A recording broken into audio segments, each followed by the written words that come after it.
laawol kisal ko laawol peewal e ɓantal. Alhamdulillahi rabbil alamin. Alhamdulillahi alladhi hadana lil islam wa ma kunna linahtadiya lawla an hadana Allah. Thumma as-salatu was-salam ala mab'uth rahmatan wa hidayatan lil alamin. Allahumma ya Rabb, salli wa sallim alayhi wa ala alihi wa ashabihi wa man tabi'ahum bi ihsan ila yaumiddin. Ikhwatul kiram, fa ya khairu ummatin ukhrijat lin-nas wa ya shabab al-islam, assalamu alaikum wa rahmatullahi wa barakatuh. Aray usikku julɓe tedduɓe, ɓawde yettude Allah subhanahu wa ta'ala mo tawata ko kanko woni ko jojjidi, ko kanko woni ko handidi e yettoje ɗen. Duwani den nelaɗon alayhi salatu wassalam, kamɓe yimɓe suudu maɓɓe ɗum e sahabaɓe maɓɓe ɓen, e kala manin faalaɗo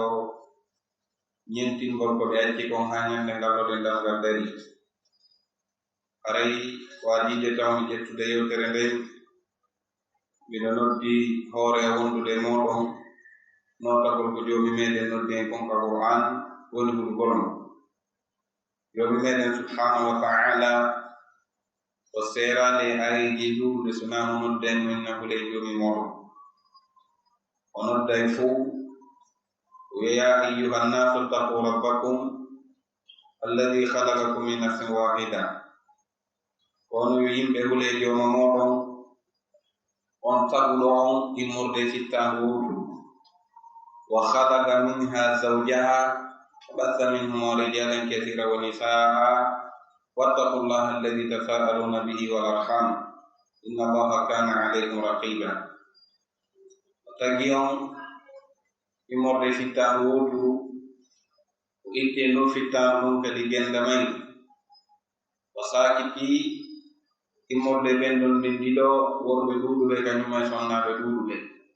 O wi hule joomi moɗon o mo torondiri ton sabu muɗum, hule kadi haqqe enɗam.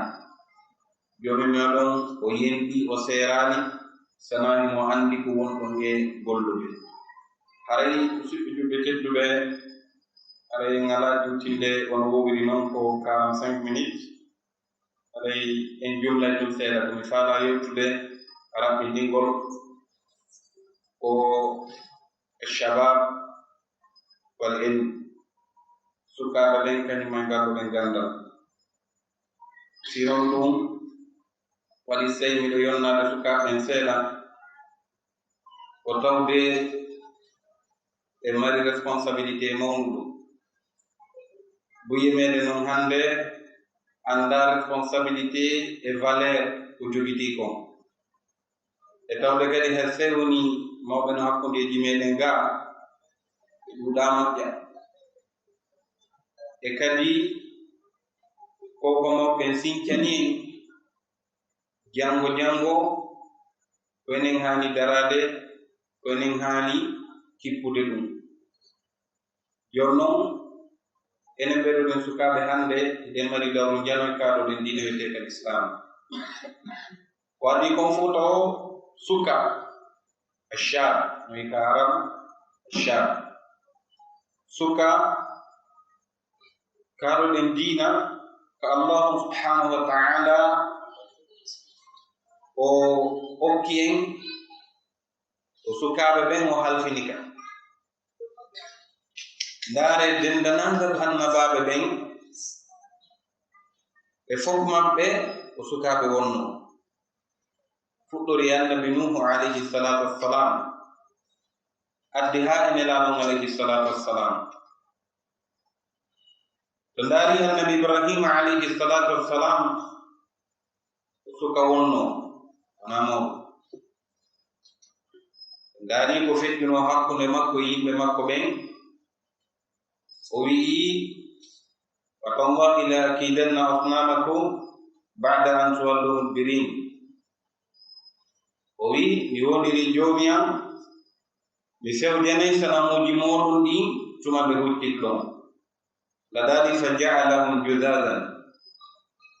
o waɗi ɗi kunte kunte judadan wete judad hala arab ko tuma ƴettuɗa goɗɗum muncuɗa e misal ta ƴettiɗo joni bini a waɗi nder wowu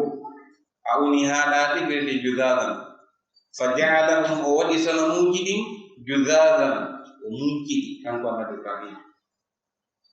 ko holli ko suka wonno tawi ɗo joni nokku no hebbina sanamuji lesaɗi ha leɗɗe lesa wujja nebbam e gandi leggal si ngal lesama ngal waɗama goɗɗum hara ngal ɓurti yorde edi ka ngal heccitno ngal ɓurti sattude ngal ɓurti jogodirde o ari ɗum ɗo fof o herƴi ɗum e nder dumunde wotere kanko annabi Ibrahim o holli jegete ko saka wonno ko ɗum kamɓe tigi ɓe wi'i qalu man fa'ala hadha bi alihatina innahu la min adh-dhalimin wi ko hombo waɗi ɗum ɗo rewetteɗi amen ɗin pellel ɗo ɗo o jeyamatomi ɓen kamɓe wi qalu sami'na fatan yadhkuruhum yuqalu lahu Ibrahim min nani suka hino ngermaɗi hino jantoɗi aybinaɗi ɓe innamo Ibrahim jagate ko suka wonno so dari kadi annabi Musa alayhi salatu wassalam annabi Musa on kadi ko suka wonno namorɗo ko suka wonno kanka ɗo jonnon mission sattuɗo yo yawka Fir'aun ɓay jomumen nenimo to o adduno ɗon ngamtoji ɗuɗuɗi par ce que mo andi ko wonde Fir'aun ko ton o ne'a nde fulɓe fu tawi dande fayaɗi ɗo ñamminɗo nde kañum e ɗeɗɗuɗonde mo andi ko honɗum kanko Fir'aun mo andi ko wonde de Fir'aun ɓay o fokkiti Allah subhanahu wa ta'ala ɓay Fir'auna bewi Fir'auna ko wayno ana rabbukumul a'la o woli sifa ɗiɗo ɗe ngalaji Allah wi ki sa Musa idhhab ila Fir'aun innahu tagha yawiya wiyetede Fir'aun tagha o bewi tagha wa tajawuzul hadd o fekkiti o fanti o ƴangi yawiya Fir'aun annabi Musa ɓay nelama qala rabbi shrah li sadri ويسر لي أمري واحلل عقدة من لساني يفقه قولي واجعل لي وزيرا من أهلي هارون أخي أشدد به أزري وأتركه في أمري كي نسبحك كثيرا ونذكرك كثيرا إنك كنت بنا بصيرا الذي قد أوتيت سؤلك يا موسى ولن ديدو فوق جوما وانا دون o tori joɓe wi gadu utiita Musa hokkama suulaka ko toriɗa ko yew teɗo ko mission mo laato ɓe waɗi ka Fir'aun no Fir'auna aynornomo Fir'auna o wi qala faman rabbukuma ya Musa o wini Musa gon woni jooma moɗon ndare jababu yi annabi Musa alayhi salatu wassalam stayno ko min sabu fandugol bindi ko winneno ɗum ko rabbi Allah yonata kafir qala rabbuna alladhi a'ta kulla shay'in khalqahu thumma hada o wi jooma men ko kanko jonni kala hunde sagu mayre on ɓawtu ɗum kadi o tindini hunde nden gonno de wata wurde thumma hada Fir'aun anta shay jaga kaw jaabi ɗon no yeddondiri e ka Fir'auna winoɗo ma alimtu lakum min ilahin ghayri rabbuna alladhi a'ta kulla shay'in khalqahu thumma hada Fir'auna ɓeydi gal landal ngal qala fama balul quruni ula anni ngalɗo kadi landal wona landal sama karawa kono fof e mum gandal seeɗa jaabotako o wi ko honɗum woni fiyaake yimɓe ɓe hiyali on nan ɓe fiimo onon fiyake maɓɓe on ɗum on fiɓɓe joɓe tedduɓe annabi Musa alayhi salatu wassalam o jaabimo kadi o wi qala ilmuha inda rabbi fiɓen ɗon no ka joomiyam Firawna on ɓe ɓayno ɗuuɗi landal a on wi fi kitabi nden deftere on to la yadillu rabbi wala yansa firawna tawi oɗo ko koto makko ni ɓe wata yadde kamakuji o ko suka wonno ndaare ɓay o naati ka saare o tawi sukaɓe ɗiɗo no ɓiirude o wurtinogo holli jakatay ko suka e wonno wa dakhala almadinata ala hini ghaflatin min ahliha wajada fiha rajulain yaqtatilan hadha min shi'atihi wa hadha min aduwihi فاستغاثه الذي من شيعته على الذي من عدوه فوكذه موسى فقضى عليه وناتي كساره دوم de tawata yimbe ben hino foti bade qaylula fono ben tindino foti qaylula o tawi yimbe dido no biirude oya ko jeya ko ka sami makko ka be ngure makko oya ko jeya be ganyo mabbe on jeya ko ka be ngure makko landi mo sonon fi wonno no bagade on annabi Musa ultimo holli jagate ko suka wonno annabi Yahya o kadi ko suka wonno Yahya Allah dali ya Yahya khudhil kitaba bi quwwa wa atainahu al-hukma sabiya mewi Yahya jettir deftere nden tignare e dole men hokki mo faamu tay ko fayki holli jagate ko suka wonno ashabul kahfi enani de ashabul kahfi ka begal ko suka be wonno Allah dali innahum fityatun amanu bi rabbihim wa zidnahum huda Allah dali be do ko suka be wonno be gondini jooma mabbe men beydani be pewal to fuku fi ndakku heben ga fino den enen be den suka be hande nodi ko mi fala yewtude sahaba ben al-muhajirin al-ansar begat ko sukabe wonno ko sukabe Allah dani rijalun la tulhihim tijaratun wala bay'un an dhikrillah wa iqamis salat wa ita'iz zakah limadha yakhafuna yawman tataqallabu fihi al-qulub wal absar Allah dani rijalun ben ko worɓe wonno homɓe sahaba ɓen rijalu enen ganna worɓe e worɓe ɓen ko worɓe wonno la tulhihim soholintaɓe mapintaɓe tijaratun wala bay'un kalimaji ɗiɗi ɗi tawata no basa en firani fof firo gotum kono ɗi serɗe oɗa kalima no lonto oɗa kono ɗo lontota ko oɗa tijaratu wal bay' tijaratun wiyen ko julanka tijara ko commerce faselo commerce al bay'u ko kalimatu al bay'u pour yajude firo e di kalimatu at tijara kalimatu al bay'u ɓuri yaajude e ɗi kalimatu attijara joni waɗen misal fino famire attijara wiɗen ko julankaako commerce yeeya soora no ni attijara albay'u ko kala golle witte albay'u ka logatul arabi kala gollal wonɓe gollude ka biroji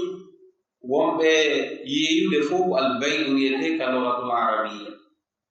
jono ndaareno jommin yewtiri o wi la tulhihim tijaratun wala bay'un fi hon waɗmi inni ko ɗa ɓuri yaajude tawi jomumen no faala hen accu golleji ɗin fof hara kala golle naati ɗon Allah subhanahu wa ta'ala ko kalimatu al-bay'u o utilisata ya ayyuha alladhina amanu idha nudiya lis-salati min yawmi al-jumu'ati fas'au ila dhikrillahi wa dharul bay' ske ko commerçant ɓe men tun accite golleji ñande dalgal kadi ɓayta nden ñande kadi golle ala nden ñande kadi Allah ko wi kadi ko kalimatul bay'u itili ya ayyuha alladhina amanu anfiqu mimma razaqnakum min qabli an ya'tiya yawmun la bay'un fi ñande tawata hara golle ala ana golle ko commerce nden ñande golle fo ala idan kon fala wi de aya on yembutu famude Allah dali la tulhihim ma bintaɓe tijaratun julankaku wala bay'u wana golli yol ko haɗata ɓe an zikrillahi jantagolindena fo sey woni magasinji meɗen ɗi otoje meɗen ɗen alhaaliji meɗen ndin haɗi en jantagol inde Allah Allah e ɓeeɗo ɗum mapinano ɗen ino ɗo sahabaɓe ɓe sahabaɓe ko sukaɓe wonno se ndaari ko ɓe naati l'islam ɓurɗo jogaade duuɓi on ɗande Hamza on ko jettuno l'islam temo mari duuɓi 42 42 ans Omar Aboubakr ne Siddiq o naati l'islam temo marno 37 ans Omar ko naatno l'islam temo marno 26 ans Ousmane temo marno 20 ans Ali temo marno 8 ans ɓeynede fof ko sukaaɓe wonno kan Abu Ubayda ibn Jarrah temo marno 27 ans Arqam ibn Abil Arqam temo marno 12 ans Abdullah ibn Mas'ud temo marno 14 ans ɓeɗo fof ko sukaaɓe wonno jon noon enen ɓeɗuɗen sukaaɓe hannde so wiyama ɗo joni mi jaaki e bingol haɗo yen Allah ko mi faamani sinama ɗo joni e yaltataɗo e maddali ɗo jullo goto ka Qur'an timmu en hulkigo e corɗe jeɓiɗen hunjino way kono jullo goto ha ko rewnodir enen wiyaɓe ɓen no jangude est ce que en heɓorede jullo goto ka Qur'an hay ko jullo am en taway jolde wonino ɗon kan hande sa ƴetti ɗo suka a fottay ɗo suka innamo ko honno ɓeygu nelaɗon alayhi salatu wassalam ɓeygu maɓɓe arano ko honno innete enama mi anda landuɗamo nelaɗon alayhi salatu wassalam ko ɓiɓɓe jeloɓe marno innama mi anda est ce que taw nelaɗo heɗ musidɓe mi anda landuɗamo kadi yo wolane inde sahabaɓe njowo hundede taw enen gonnude e sahaba gonnon ɗum taw gonnude e sahaba ko maaro enen bannon mi anda fede sahaba taw inde sahabaɓe njowo mi anda joni gasi yilten karabol ngol landoɗen mo gaaduna joni mi faala ya wolanan ko hondetuma pays mo ngon hetti en dépendant wolanan inde pays ji kawtalji mon ɗum les pays limitrophes o wolande fof innamo jonan faala ya wolanan non inde zoerɓe njowo non wonante ɗum wolanama kono ko ɓe fuɗɗi juude konto ɓeni juude fof o wolanama ka jon noon ko ɓuri ŋaɗɗinde kon fof landoɗamo innama min mi meeɗaɗi ɗowade l'école meeɗaɗi ɗowade kilasi tawi noon ñande goore ko kanko dowa wonde ɗo jurna ñande goore ko kanko dowa wonde ɗo waajo ñande goore fure wallinteta ko ma o fewna kan par ce que ɗo ɗi piiji wonde en trompude gori fewno ɗo nini ɗayande ɗo aneɗɗo sattude kono jango anndaɓe ko ɗum wonta jango anda no gasa ka mon jango ko wonoyte imamu ka flawa mon awa no gasa jango ko wonoyte sallijo no gasa kadi jango ka martina ñiyal goɗɗo huuta ɓenna ko ma dooɗa ko nden ñande ndegi to ɗum dootani e wona ñande wuriwal ngal bare neɗete ka isan haray enen ɓe ɗumen sukaɓe iɗen mari dawru jame koko ɗen islam iɗen mari ron jam ko dowaɗen ruude wakkiloɗen tamboɗen kaaluɗen diina wiyete kan islam seɗen faala teddungal ko ma ƴetten l'islam teddungal ngal ko garo teddungal ngal kaka diina woni ka gandal idan haray ɓay ko yewtiriji ɗiɗi mi haɗa ɗon fi sukam jono mi faala hotude ɓay ko faalaɗen ɗo suka on tafo wona goɗɗum fi jango yo won ko dowa wonde ɗon yo hettu responsabilité makko on ɓay si kono arda yara moɓɓe yahay joni heddo ñenen laawol kisal ko haray ko honɗum o haani waɗde suka ko haani waɗde fuu ɗo wakkilo jam jooni noon ko mi faala yewde mi alaa ɓe fiɓora gannda ko honno noon janngirden ene ɓeɗuɓe sukaaɓe faalaaɓe janngo par ce que eɗen hiɗi ganndal buye meɗen no hiɗi ganndal no wela ɗum si wacciraama ganndal weltoto hono neɗɗo wayi si goɗɗo ali ɗo jooni o ƴetti ɗo jooni o juulnii ɗo darden ɗo woɗi ɗo seeɗa hay sey sella o salmini ɗo ngal woni hiya ten grand ousage no ko haa on to ɗum yahantamo ko joomin tun anndi ɗum o weltoto onon neɗɗo wayi o weltoto jooni noon ko honno noon gerde ɗen fiyengi mo ganndal so min nden toɓɓere no maapini mi kono waɗi tawi min ɗo tusde toɓɓere nden mi waɗi ɗo voyage woɗɗuɗo seeɗa mi hawrodiri e ceernooɓe kadi ɓeydiina holli tentini enen ɓerduɗen sukaaɓe wakkilo ɗen janngi golla nen kadi kaaroɗen diina idan haray fii heɓugol ganndal ko toɓɓe ndan kamo goɓɓen no wallini ɗum ka defte ara non ɗum hulgol joomi meɗen subhanahu wa taala hulgol allah subhanahu wa taala wi ka qur'an wattaqu llaha wa yuallimukum llah hule joomi meɗen janna on hule allah janna on nan hulen allah se woni ɗon fi hulgol allah dambugal ngal no yaaɗi ka raɓɓinɗingol ko waɗugol yamirooji makko ɗen o woɗo kaɗe makko ɗen retirta ɗi heɗe ko imamu shafii e maaki imamu shafii ko marnoɓe haqqil wallahi mi aɗanan to entre parenthèse ko mbiɗe imamu shafii hakkil ko ɓe marno haqqil ñande goore yimɓe ɗiɗo ɓe ari magasin tawi ɓe ɗiɗo no diskitude kono tawi haala ka ɓe wonno haalde kan ko lugatu al farisiya langue perse ɓe diskiti haa ɓe lanni ɓay ɓe diskiti ɓe yi ka lanɗo on ñaawowo minni ko on woni seede mum on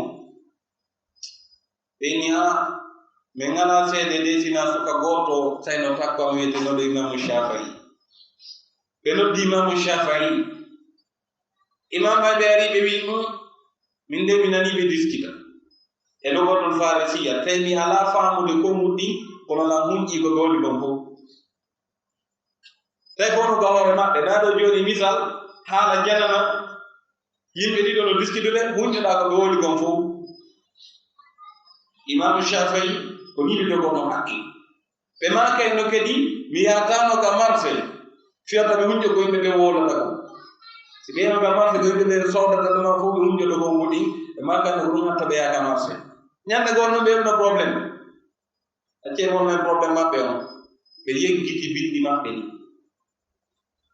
ɓe hunƴi ɓe yeggiti ɓe yega ceerno maɓɓe wiyeteɗo waqi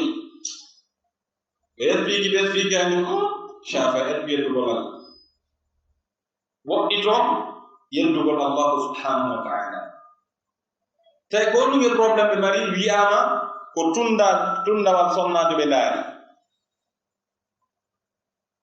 hono wiɗa ɗin yani goɗɗo gol en faala gandal tawi gite men ɗen kaka ɓalli sonnaɓe moɗi onon ɓe yimigomol ɓe maaki shakawtu ila wakiin su'a hifdi fa arshadani ila tarki lmaafi wa akhbarani bi anna al ilma nur wa nurullahi la yuhdari asu mi wullitino ka ceerno an sabu wongol hunƴo an ngon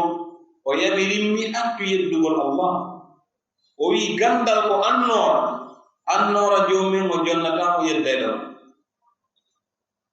probléme fulgol an ɗin mon ɗon kadi al ihlas laɓɓinangol joomi meɗen sa jangan kala ko watta ɗe nganndiɗe ngal sallallahu maaki innama al a'malu binniyat golliji ɗin fuu ko sabu anniyeji ɗi jannirte haala gandal laɓɓinan joomi meɗen wona e mbiyaɗen kal to janngude fii ɗaɓɓugol inde ma fiyo hande ma fi ɗum ɗo sabu Allah jengira sabu Allah no illo wowlude wiyaga dey kadi sey goɗɗo goloɗa imo hunƴiɗa faala wowgol sifa makko ma ɓuri mo ɗum kadi en laala no newnagal islam kono amma jangirgol sabu goɗɗum ɗum ɗon ino rentinakal islam warra sabu Allah laɓɓina ɓerɗe maɗa ɗen edduɗa ɓerɗe nden ɗe laaɓa par ce que lowdi nawnare si hewti e taalibajo gañaneji fof no hulɓini kono si gañaneji hewti e ɓerɗe taalibajo hara borrama al ikhlas on tigi laɓɓinana joomi meɗen subhanahu wa taala o hikki ɗon kadi on tigi wona aadenjo cippittiɗo adamul kibr hara mawnintinaki par ce que goɗɗo no mawnintino hara o anndaɓe kadi cippitoɗa wona aadenjo cippitiɗo e kadi na yawoto siko jawdi heɓuɗa ma siko gandal a andano gasa hara ko du'a soriraɓe maɗo ko jaabina no gasa hara ko soroma immotono jemma juula toro jawdi ma ɗum gandal jommen ronkaɓe okkude ma ronka jaabide geɗaɓe maɓɓe kono jaabinay ma an kano wawi wonde ala kulli hali hara a wasaki cippitoɗa wona hadenjo cippitiɗo hara mawnintinaki gandi mawnintinare ko hunde ñiñane joni noon taɗo joni mi fuɗɗike ɗo joni julnude ɗo ma mi fuɗɗike wajaɓe harani ala courage jangugo tawi noon si fangen fof no hani jangude kono ko sabu mawnintinare on tigi cippito hara o mawnintinaki o tolaɗi balaje makko ɗi faami doyi fulɓe fuuta piiji tati ɓe wi piiji tati no jokki piiji tati manuɗo moƴƴande piiji tati no jokki piiji tati siɗi hiidi ɗi sertata piiji tati no ɗaɓɓude piiji tati ñande ɗi yiɗi haray lanni majjere no ɗaɓɓude aɗenjo mawnintiniɗo ñande majjere hayni mawnintiniɗo hore lanni par ce que mawnintiniɗo jangata majjere si haynike mawnintiniɗo c'est fini on ɗon o sertata e majjere kadi handi tagge ɗimmuɗum kadi e basal kadi no ɗaɓɓude amuɗo neɗɗo ka sowni amuɗo o sertata e basal goɗɗo ɗiɗo no hani kala ko ɓolanno nde golle no heewi ade wata ɗum ɗo de oɗo kadi basal gal no ɗaɓɓude amuɗo nawnare gal no ɗaɓɓiɗude nayejo kadi e nawnaje ɗum kadi e ko Allah musta'an ala kulli hali on tigi jippito o hikki noon kadi musidɓe julɓe tedduɓe ko alhuduru ila dars wa husnu listima wa adamu lghiyab argol kadi ka dars moƴƴina heɗagol ngol on tigi moƴƴina heɗagol ngol hara on tigi kadi mankade argol ka dars par ce que ɗen hiɗi koni kesum hunde toni ɗo ko kesum si sinjama tun kesum en fota ɗen hiɗi kono ka ɓoyi seeɗa waɗa ñakkiɗi argol kadi heɗo par ce que heɗagol kadi na hunde welde fi ko ɗum waɗi e dars jiɗintaɗe mari probléme karmo goɓɓe tan mari probléme moƴƴa aya ɗo buyno ara ɗo dars yaha hara fof hoccaɗe hara ndar ko feƴƴi e dars on ndarande jomum yewtere dani inna fi dhalika la dhikra liman kana lahu qalbun aw alqa sam'a wa huwa shahid Allah dani inna fi dhalika woni ko yewta ɗo ko la dhikra waji liman kana lahu qalbun kala marɗo ɓernde woɓene kala marɗo haqqi aw alqa sam'a o bugi gelorɗi makko ɗi o geli lugorɗi makko ɗi tawi mo heɗi moƴƴa wonmo shahidu tawi kadi mo tawa goɗɗo no ara ka darsu ɗo o jooɗo ɗo tawa ɓanndu ɗum no ɗo kono ta hakkille ɗen alaa ɗo tama gasa kanko e madan on ɓe yeddodirno tama ɗo ɓe piirde ka suudu ma goɗɗo no joganinomo mbuuɗi mo kalkidde ɗo ko on ɗo iso tama ɗo kono alaa ɗo wo shahid o yiga a walqa sama wo shahid ko ɗum ɓurana yewten no ɗum no araɓe tigi heɗo dasjinelaɗon alayhi salatu wassalam yalte taɓe annda ko jogi taɓe annda ko ndi yewta wa minhum man yastamiu ilayka hatta ida kharaju min indika qalu lilladina utul ilma madha qala anifa noodi wonɓe arde heɗoma soni haa ɓe yalti ɓe ɗanɗo ogganoɓe bindi men ko ɗum nenaɗo maaki jooni ɓe jooɗo ɗo kadi yeeso ustaaje on hara ustaade no maakude ɗon tawa sotaaki ɓe wa tarahum yanduruna ilayka wa hum la yubsirun ɗum ɗo fof ko ŋiñande wonande taalibaɓe on tigi ara darsu on o heɗo darson kene o moƴƴina heɗande nde nam haray o watti muɗum kadi ko sakkiti kon o hunjagol windi ɗono woni nawnaare men enen ɓeɗo ɓen taalibaɓe hunjago buye meɗen ɗo no yiɗi jangugol ngol haa kono sinnama koye ndaw haray ko ɗon probléme pourtant ko ɗon secret gandal kala faalaɗo gandal on tigi hunjoto gandal ngal ko hunjangal ngal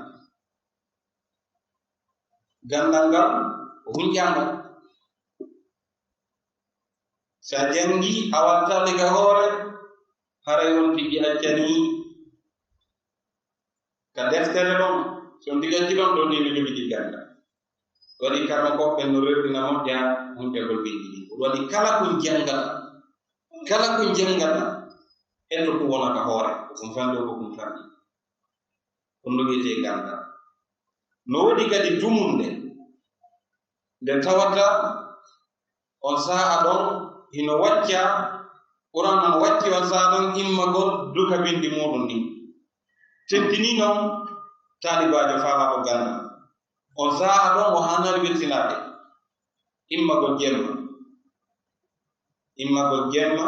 duka bindi muɗum ɗin ko sa'a mo tawata hara ɗino wacca wonande taalibajo seyno woni taalibajo ko ɗanotoɗo moƴƴa taalibajo duwaga ɗanade ha hara duwa immagol jemma o duka bindi makko ɗi nam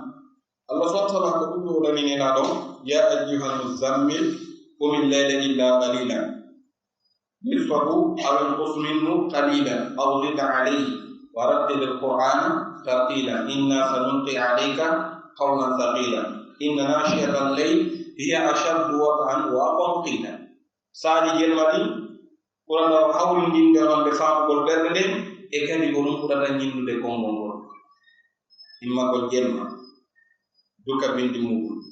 hande gore taalibajo meeɗi arde ka imam malik rahimahullah o joyti bonɗoni makko kon o faala jangude o ari juula geeƴe ɗum o waali haa ɓe findine mo subaka on o ilmi ɓay o ilmike imam malik ɓe maki ƴettu bonɗoɗum ko yaha mene min annda taalibajo ɗanoray ɗum min annda taalibajo ɗanotoɓe jemman fuu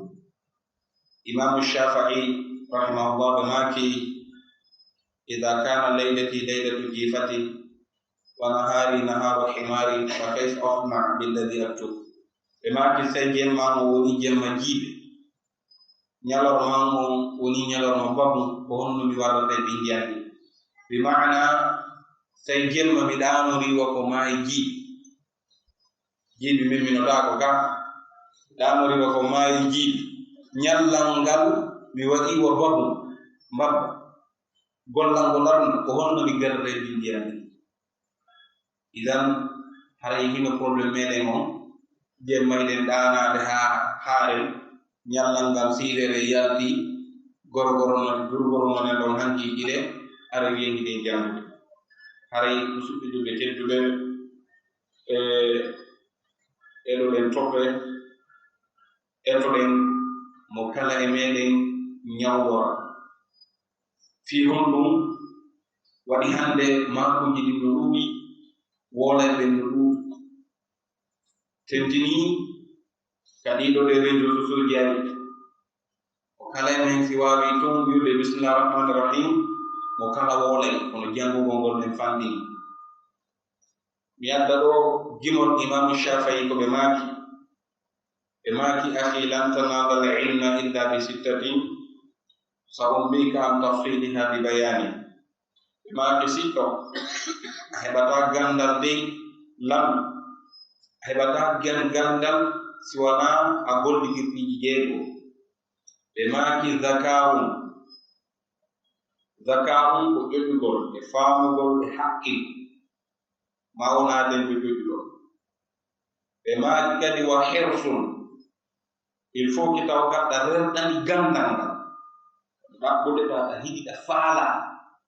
ɓe maaki kadi wajtihaadum tinnota kadi te woni e tinnaki mi heɓata gandal ko fewno ɗo ɗi duuɓi ɗo waaweten ɗaɓɓude ten acci ɗum ɗo ɗen laawol hono wiiri ɗon en ganda ko honɗu wonten janngo ɗi duuɓi men ɗo ko fewno ɗo hakkille ɗen kadi weli fewno ɗo buye meɗen ɗo hujjagol sattana ɗum kono fiiɗo ha seeɗa qur'ana wi wa man nu'ammirhu numakkisu fil khalq kala ko men hooli ngurdam min tundide tagu min ɗuyte a warta nankuso min ɗuyte tagu makko hakkille ɗen ɗuyte ɗum fii ɗum fuɗɗito ɓe ma on ɗiɗi e to fewno ɗo o wakkilo nam ɓe maaki kadi wa bulghatun hina probléme men mum kadi e yoɓagol kadi buye meɗen kadi sa jangay kadi a yoɓoto kadi financugol karam koɓɓen kadi gandal magal kadi no hattuji e financement so jogiti moyen waɗangol ceernoɓe ɓen en laala en muɗum on tigi yoɓo ɓe maaki kadi wa sohbatu ustadin e fillay go wa irshadu ustadin ndaare ɗo wa sohbatu ustadin heyɗo ceernoɓe yewti e wondugol e ceernoɓe o kono jooɗi buye meɗen mbiɗa non koye ella me mum daga whatsapp on ɗe jangude ɗum komi hawno ɗo point ma boyto ma joni jangen ka whatsapp ko ɓe goya noon est ce que kandan heɓɓoɗi whatsapp tawi goɗɗoyi kaka whatsapp tumo jangata metti fiɗi ceernoɓe mo wi o sohbatu ustadin e wondinagol ɗe ceernoɓe ɗen ke par ce que wondinagol ɗe karam koɓɓen ken ko neema wonde iwgol ma tun ka place ma ara gayngo ɗo wonda e ceernoɓe ɓen ɗum kadi ko neema hayta jangata o ɓe wi ko jalasatul ulama fihi ziyadun wondugol ɗe karmo koɓɓen ɗum ko ɓeydagol ɗe gandal ma ɓe maaki kadi wa tulu zamani e juutugol zaman kam wono arde ni ɗaɓɓere iɗen ƴettani tan kam hawjuɓen fo yehi enen ɓe hawjaɓen ɗo ɗo ɗe ɗaɓɓude ha joni ka idan gandal ngal kadi wona ɓe min ko yontere ma lewru ma hidande woni jangude ni ko ma zamanu juuta a janga e ɗum ɓe juutude ɗum ɓe yaqulu zamani il faut que zamanu o juuta haray musidɓe julɓe tedduɓe yo Allah subhanahu wa taala faami en yo Allah subhanahu wa taala jaɓan en yo Allah barke e golleji ɗi yo Allah barke e moɗon haray sa yon ko halda ko yoni yo darna ɗo tori yo Allah subhanahu wa taala jaɓan en assalamu aleykum wa rahmatullahi wa barakatuh. laawol kisal ko laawol peewal e ɓantal